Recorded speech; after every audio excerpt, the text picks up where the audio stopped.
बिस्मिल्लाहिर्रहमानिर्रहीम। अस्सलामुअलैकुम नाज़रीन करम, इन दिनों हुकूमत और IMF के दरमियान मुज़ाकरात हो रहे हैं, तो इसी हवाले से हुकूमत की जानब से बिजली और गैस की कीमतों में काफ़ी इजाफा किया गया है, जिसके बाद तहरीक लब्बैक के सरबराह अल्लामा साद हुसैन रिज़वी का एक बयान सामने आया है।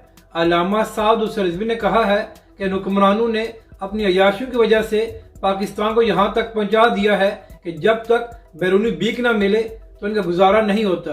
तहरीक लब्बैक के सरबराह ने कहा कि हुकूमत ने जो कीमतों में इजाफा किया है इसे फौरी वापस लिया जाए, और तहरीक लब्बैक पाकिस्तान इस इजाफे को मुस्तरद करती है। तहरीक लब्बैक के सरबराह ने कहा कि हुकूमत किस तरह सारा बोझ पाकिस्तानी अवाम पर डाल सकती है जो पहले ही महंगाई के बोझ तले दबे हुए हैं। अल्लामा साद हुसैन रिज़वी ने कहा कि हम कीमतों में इजाफे को मुस्तरद करते हैं और हुकूमत फौरी अपने फैसले को वापस ले। जबकि दूसरी जानब नाज़रीन करम, ये खबरें भी सामने आ रही हैं कि आने वाले 2 से 3 दिनों में पेट्रोल और डीजल कीमतों में भी मजीद इजाफा होने जा रहा है, यानी कि एक बार फिर पाकिस्तान में महंगाई का नया तूफान आने वाला है, जिसका सारा बोझ पाकिस्तानी अवाम पर डाला जाएगा। अपनी राय का ज़रूर इजहार करें कि आपको ये वीडियो कैसी लगी, और हमारे इस चैनल को भी सब्सक्राइब करें।